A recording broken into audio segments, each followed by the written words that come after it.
Good morning, students. Welcome back in my class, Physics by Ankit sir. In last class, we have discussed about how the speed of sound vary according to elastic property and density. ठीक है? Speed of sound elastic property और density में क्या होता है, vary करता है. ठीक है, पहला था इलास्टिक प्रॉपर्टी. अगर इलास्टिक प्रॉपर्टी इंक्रीज करेगा तो स्पीड ऑफ साउंड भी क्या होगा, इंक्रीज करेगा. दूसरा है डेंसिटी. अगर मटेरियल का डेंसिटी हाई होगा तो स्पीड ऑफ साउंड क्या होगा, डिक्रीज करेगा. Next topic is the speed of sound vary according to the temperature of air. ठीक है, तो आपको हम एक रिलेशन बताए थे कि speed of sound in air क्या होता है, 331 मीटर पर सेकेंड होता है एट 0 डिग्री सेल्सियस पर. ठीक है, सपोज 10 डिग्री सेल्सियस टेम्परेचर बढ़ जाएगा, 10 डिग्री टेम्परेचर बढ़ जाएगा तो स्पीड ऑफ साउंड कितना होगा, तो 0.6 इंटू 10 कितना हो जाएगा, ये 6. 331 प्लस 6 कितना हो जाएगा, 337 मीटर पर सेकेंड. सपोज अगर 20 डिग्री सेल्सियस टेम्परेचर हो गया तो कितना हो जाएगा, 0.6 इंटू 20 ये हो जाएगा 12. 331 प्लस 12 ये हो जाएगा 343 मीटर पर सेकेंड. ठीक है, तो स्टैंडर्ड स्पीड ऑफ साउंड कितना है 20 डिग्री सेल्सियस पर, 343 मीटर पर second. Is it clear? Next point आपको याद रखना है, there is no any change in the speed of sound, there is no any change in the speed of sound when there is change in pressure of air. अगर air का pressure change होता है तो वहां पर speed of sound very नहीं करता है, कांस्टेंट होता है. क्यों? क्योंकि जब प्रेशर चेंज होता है तो और भी अदर टर्म्स फैक्टर चेंज होता है और overall speed of sound constant रहता है, कोई चेंज उसमें नहीं होता है. बट टेम्परेचर बढ़ेगा तो स्पीड ऑफ साउंड भी क्या होगा, बढ़ेगा. अब इसका रीजन क्या है, why there is the increase in temperature then the speed of sound also increase. देखिए, हमारा साउंड है एक तरह का वाइब्रेशन. साउंड क्या है, एक तरह का वाइब्रेशन. ठीक है, वाइब्रेशन के पास काइनेटिक एनर्जी है, वाइब्रेशन के पास क्या है, काइनेटिक एनर्जी. अगर हम टेम्परेचर को बढ़ाते हैं, अगर हम टेम्परेचर को बढ़ाते हैं तो ओवरऑल हम लोग काइनेटिक एनर्जी देते हैं. Overall kinetic energy of molecules also increase and vibration क्या होता है, बढ़ जाता है. वाइब्रेशन क्या होता है, बढ़ जाता है. और इसी तरह से स्पीड ऑफ साउंड क्या होता है, बढ़ जाता है. तो ये आपका होमवर्क है, आपको एक्सप्लेन करना है इसी को, what does happen to the speed of sound when there is change in temperature. तो पहला रीजन देखना है, sound is a kind of vibration, it has kinetic energy. When we increase the temperature then kinetic energy of the molecules increase and vibrate more. ठीक है, दूसरा reason क्या देना है, टेम्परेचर किस तरह से बढ़ता है, at 1 degree Celsius there is increase of 0.6 metre पर सेकेंड. तो इन दोनों को रेफरेंस से आप इसको सॉल्व करिएगा. ठीक है, बताइए बन जाएगा, यस या नो? क्वेश्चन नंबर 1 बन जाएगा आप लोग से.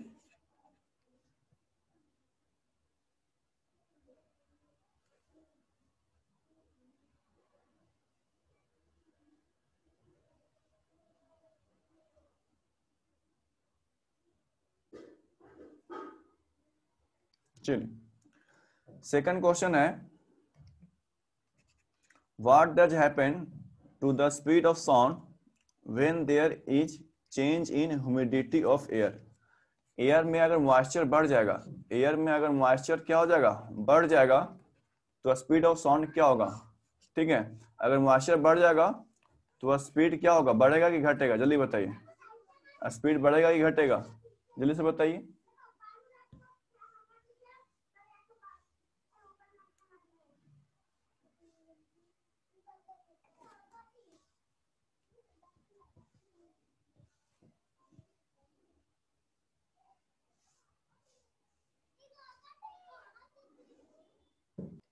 लिसन, तो इसका आंसर क्या होगा, when there is increase in moisture, moisture क्या होता है, बढ़ जाता है, तो speed of sound also increase.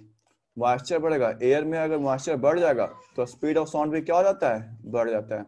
अगर टेम्परेचर बढ़ता है तो स्पीड ऑफ साउंड क्या हो जाता है, बढ़ जाता है. और अगर मॉइस्चर बढ़ता है तो भी स्पीड ऑफ साउंड बढ़ जाता है. ठीक है, मॉइस्चर बढ़ने से होता क्या है, तो मॉइस्चर बढ़ने से डेंसिटी ऑफ एयर डिक्रीज करता है. मॉइस्चर बढ़ने से डेंसिटी ऑफ एयर क्या करता है, डिक्रीज करता है. ठीक है, क्यों डिक्रीज करता है, देखिए एयर का जो मास है, एयर का जो मोलिकुलर मास है वो 28.97 ग्राम पर मोल है, ठीक है। बट वाटर का जो मोलिकुलर मास है वो कितना है, 18 ग्राम पर मोल, ठीक है। तब एयर मॉलिक्यूल में वाटर मॉलिक्यूल आ जाता है, एयर मॉलिक्यूल में वाटर मॉलिक्यूल आ जाता है, तो एवरेज मास है, एवरेज मास है वो क्या हो जाता है, घट जाता है। एवरेज मास क्या होता है, वो घट जाता है। एवरेज मास मतलब मास पर नंबर ऑफ मॉलिक्यूल। तो एवरेज मास कम गया, तो मास कमने से क्या होता है, डेंसिटी ऑफ एयर क्या होता है, कम जाता है जब मॉइस्चर इनक्रीज करता है। जैसे डेंसिटी कम होगा तो स्पीड ऑफ साउंड क्या हो जाएगा, बढ़ जाएगा, ठीक है। तो इन दोनों क्वेश्चन को आपको ट्राई करना है, इसको बनाना है, आपको होमवर्क में है। कल नेक्स्ट क्लास में हम फिर सबसे पूछेंगे इसके बारे में, ठीक है। जल्दी से इस क्वेश्चन को लिख लीजिए। यस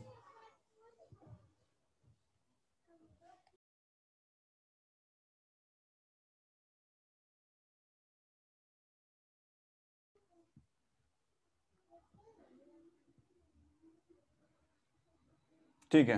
नेक्स्ट है रिफ्लेक्शन ऑफ साउंड, आपको बता दिए थे। Like light wave sound also get reflected and it also follow the law of reflection, ठीक है। एग्जाम्पल में क्या है, इको। एग्जाम्पल में क्या है, echo. When we clap in a empty room, अगर कोई खाली रूम में हम क्लैप करते हैं तो ये जो साउंड है आपको वॉल से रिफ्लेक्ट होकर के दोबारा सुनाई देगा, ठीक है।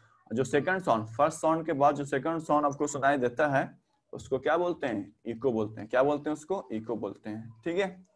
अब देखिए सम टाइम क्या होता है, साउंड है जो सरफेस है, साउंड है जो सरफेस से बार बार रिफ्लेक्ट होता है, साउंड है जो सरफेस से क्या होता है, बार बार रिफ्लेक्ट होता है। इस फिनोमिना को बोलते हैं मल्टीपल रिफ्लेक्शन ऑफ साउंड। क्या होता है, साउंड है जो एक सरफेस से रिफ्लेक्ट हुआ, फिर दूसरे सरफेस पर गया, फिर उसके बाद दूसरे सरफेस पर गया। जैसे मल्टीपल रिफ्लेक्शन ऑफ लाइट होता है, उसी तरह से मल्टीपल रिफ्लेक्शन ऑफ साउंड होता है, ठीक है। तो इस प्रोसेस को हम लोग बोलते हैं रिवर्बरेशन। क्या बोलते हैं, रिवर्बरेशन, प्रतिगूंज, प्रतिगूंज। आपको गूंज जो है बार बार सुनाई देता है। जैसे आप लोग थंडर क्लैप, जब हम बादल जो गरजता है आप उसको सुने, गड़ गड़ गड़ गड़ गड़ गड़ गड़गड़ाहट आवाज सुनाई देता है आपको।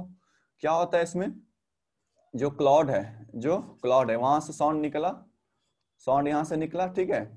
अब ये साउंड जो है अर्थ सरफेस पर और क्लाउड के बीच में बार बार क्या होता है, रिफ्लेक्ट करता है, बार बार क्या होता है, रिफ्लेक्ट करता है। तो ये प्रोसेस किसका है, multiple reflection of sound. Next है साउंड इन स्टेथोस्कोप। स्टेथोस्कोप आप लोग अपना हार्ट बीट चेक करने के लिए यूज किए होंगे। तो स्टेथोस्कोप में क्या होता है, एक ट्यूब होता है, ठीक है। डायफ्राम में जैसे ही हार्ट बीट जाता है, यहाँ पर जो साउंड है स्टेथोस्कोप के पाइप में, ट्यूब में, ये मल्टीपल रिफ्लेक्ट हो करके आपके ईयर पिन में, ईयर पीस में आता है, ठीक है। यानी कि जो साउंड है स्टेथोस्कोप में जो साउंड होता है वो क्या होता है, मल्टीपल रिफ्लेक्शन के बाद आपके ईयर में आता है, ठीक है। चेस्ट यानी कि आपका जो हार्ट बीट है उसको हम लोग चेक करते हैं आसानी से। जो हमारा हार्ट बीट है उसका जो साउंड होता है वो कितना डेसिबल का होता है, 10 डेसिबल का, ठीक है। जनरली हम लोग बाहर से साउंड को नहीं सुन सकते हैं, but with the help of stethoscope multiple reflection के बाद इसको हम आसानी से हार्ट बीट को काउंट कर सकते हैं। Is it clear, multiple reflection of sound समझ में आया सबको। नेक्स्ट एग्जांपल है इन a concert room, in a concert room, ठीक है। जब कोई स्पीकर जो है कंसर्ट रूम में कुछ बोलता है तो जो साउंड होता है, एक तो साउंड होता है डायरेक्ट साउंड, एक जो साउंड होता है वो क्या होता है,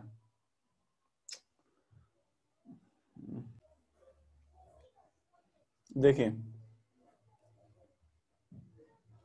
स्पीकर जो है, यहाँ पर स्पीकर है और यहाँ पर लिसनर है, ठीक है। साउंड को ऑब्जर्वर है, ऑब्जर्व करने वाला। तो एक तो साउंड हो गया डायरेक्ट साउंड होता है, ठीक है। और एक जो साउंड होगा वो रिफ्लेक्शन के बाद आएगा, ठीक है। तो इस हॉल में या कंसर्ट हॉल में आप देखते होंगे जो आवाज होता है वो गूंजता है। आवाज क्या होता है, वो गूंजता है, ठीक है। तो किसका एग्जांपल है, मल्टीपल रिफ्लेक्शन ऑफ साउंड। अब देखिए अगर साउंड 1/10 सेकंड के बाद आता है, अगर 1/10 सेकंड के बाद आएगा तो आपको दो साउंड सुनाई देगा। क्या होगा, दो साउंड सुनाई देगा। तो इसके लिए क्या करते हैं हम लोग, साउंड को absorbing, sound absorbing materials, sound absorbing materials लगाते हैं। और जो ऊपर में जो सरफेस होता है उस सरफेस, ऐसा सरफेस लगाते हैं, सॉफ्ट सरफेस लगाते हैं ताकि साउंड को क्या करे, वो एब्जॉर्ब करे। कंसर्ट रूम में क्या करते हैं, सॉफ्ट मटेरियल को लगाते हैं ताकि साउंड क्या हो, एब्जॉर्ब हो, वो आपको बाहर इरिटेट ना करे। ठीक है, अगर साउंड 1/10 सेकंड के बाद आने लगेगा तो आपका साउंड जो होगा इरिटेटिंग करने लगेगा। क्या करने लगा, इरिटेट करने लगेगा। आपको 2 बार सुनाई देगा। ठीक है, समझ में आ गया multiple reflection of sound. Next topic है इको। क्या है इको, तो इको कब होगा, जब कहीं भी रिफ्लेक्ट होगा साउंड। साउंड क्या होगा, रिफ्लेक्ट होगा। ठीक है, साउंड को रिफ्लेक्ट करते हैं तभी इको होगा। ठीक है, अब इको किसे कहते हैं, जैसे हम एक सरफेस के सामने, एक बिल्डिंग के सामने क्लैप किए या फिर बोले हेलो। ठीक है, तो ये जो हेलो बोले ये मेरा फर्स्ट साउंड है, ये मेरा क्या है, फर्स्ट साउंड। वो हमको तुरंत सुना दिया, जैसे बोले हेलो, ये साउंड हमको सुना दिया, फर्स्ट साउंड ये हमको सुना दिया। इको किसको बोलते हैं, साउंड वेव जो हेलो है वो किसी सरफेस से जाएगा, यहाँ पर टकराएगा और फिर आएगा और फिर आपको दूसरा हेलो सुनाता है। ठीक है, पहला हेलो नहीं, दूसरा जो हेलो सुनाया, फर्स्ट साउंड के बाद जो सेकंड साउंड सुनाई दिया, तो उस साउंड को बोलते हैं इको। उस साउंड को क्या बोलते हैं, इको। और अगर hello hello hello hello hello hello hello आपको बार बार सुना दे रहा है तो उसको इको नहीं बोलेंगे, इसको क्या बोलेंगे, रिवर्बरेशन। क्या बोलेंगे, रिवर्बरेशन। ठीक है, जो आपको मल्टीपल रिफ्लेक्शन ऑफ साउंड में बताया है। ठीक है, तो इसका डेफिनेशन क्या हो गया, देखिए इसका डेफिनेशन क्या है,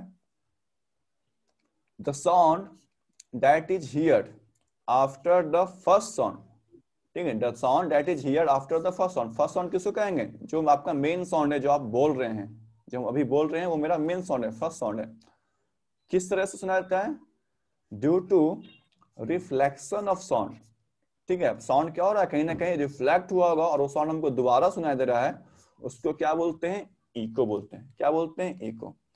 जैसे सपोज हम क्लासरूम में या चाहे अपने रूम में, ठीक है, हम अपने रूम में बैठे हुए हैं, हम अपने रूम में क्या किए, बैठे हुए हैं, तो अभी हम जो बोल रहे हैं तो क्या अभी यहाँ पर रिफ्लेक्शन हो रहा है कि नहीं हो रहा है, अभी मेरा साउंड का रिफ्लेक्ट हो रहा है कि नहीं हो रहा है। इस हमारा जो छोटा सा रूम है, हमारा जो स्टडी रूम है या फिर आप बेडरूम है, जो भी है, उसमें रिफ्लेक्शन हो रहा है कि नहीं हो रहा है, यस या नो।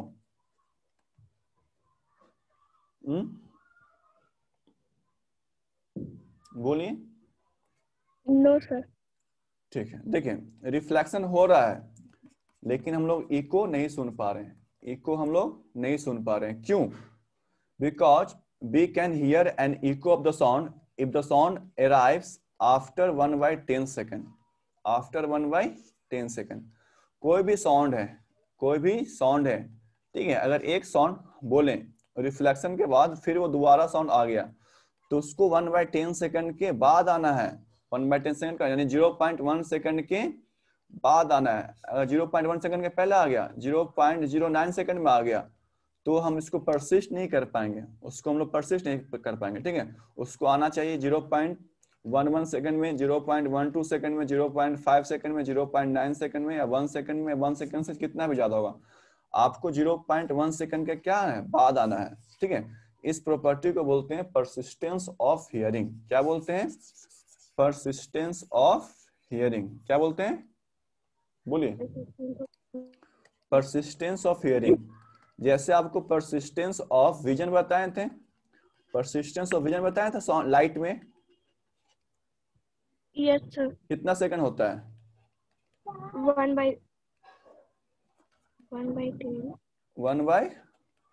कितना था, हाँ 1/16 भूल गए, 1/16 सेकंड। 16 ये क्या होता है कि किसी इमेज का जो फॉर्मेशन होता है वो 1/16 सेकंड तक बना हुआ रहता है। किसी इमेज का जो फॉर्मेशन होता है कितना सेकंड का बना होता है, 1/16 सेकंड का। उसी तरह से एक साउंड है हेलो, कोई बोला हेलो, तो अब वो साउंड 1/10 सेकंड के बाद आएगा, तब हमको 2 साउंड सुना देगा। अगर 1/10 सेकंड के बाद, सॉरी, अगर 1/10 सेकंड के पहले आ गया तो हमको लगेगा कि एक ही साउंड है, हमको क्या लगेगा कि वो 1 साउंड है, एक ही साउंड है।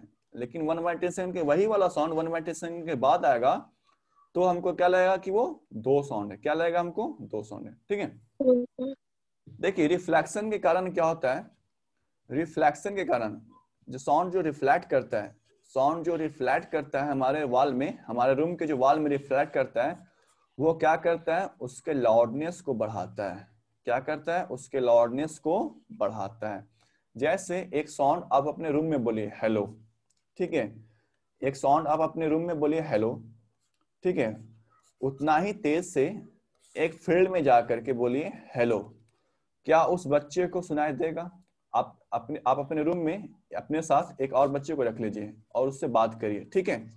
अब क्या करिए, अब चले जाइए फील्ड में चले जाइए। क्या आपको ज्यादा तेज से बोलना पड़ता है, या फिर आप जब बोलते हैं तो उतना ही तेज से सुनाई देता है या धीमा सुनाई देता है? फील्ड में वो साउंड आपको धीमा सुनाई देता है कि उतना ही तेज सुनाई देता है? जल्दी से हमको सोच के बताइए। आई होप यहां तक सबको क्लियर हो गया होगा।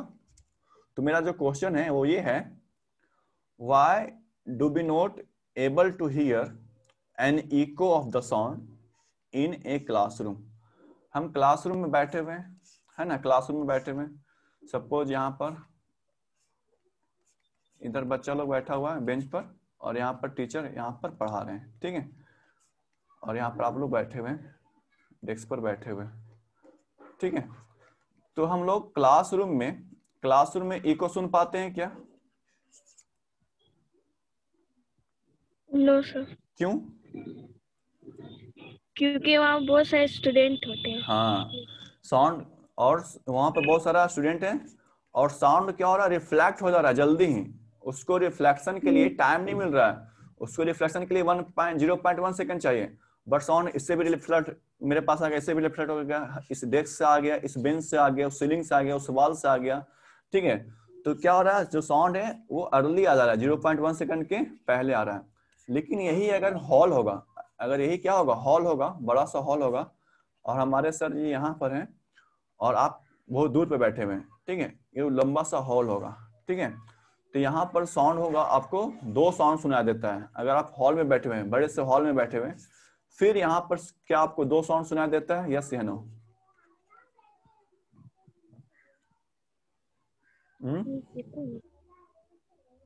बोलिए। Yes, yes sir. तो थर्ड क्वेश्चन होमवर्क में ये है, why do we not able to hear an echo of a class, sorry, an echo in a classroom? Tell me, you are able to solve this question, yes और no? Yes sir. बन जाएगा। So there are how many questions in your homework? 3। Very good. इसमें आपको बस एक term लिखना है, क्या लिखना है, परसिस्टेंस ऑफ हियरिंग। क्या लिखना है, परसिस्टेंस ऑफ हियरिंग। कितना है ह्यूमन ईयर का? ह्यूमन ईयर जो है एक साउंड को दूसरे साउंड से परसिस्ट कर सकता है। अगर एक साउंड आ रहा है, दोबारा आ रहा है, अगर एक साउंड रिपीट कर रहा है तो वो कितना देर के पहले रिपीट करेगा, सॉरी कितना देर के बाद करना चाहिए, 1/10 सेकंड के बाद करेगा, तभी उसको क्या करेंगे हम लोग, रिकॉग्नाइज कर सकते हैं, डिस्टिंग्विश कर सकते हैं, ठीक है। So there are 3 questions in your homework. Try to solve this question, and in the next class we discuss about some question related to the echo of the sound. ठीक है, echo of the sound से question हम लोग कुछ relate करेंगे next class में, ठीक है। तो मिलते हैं आप लोग से नेक्स्ट क्लास में, तब तक के लिए thank you and have a nice day.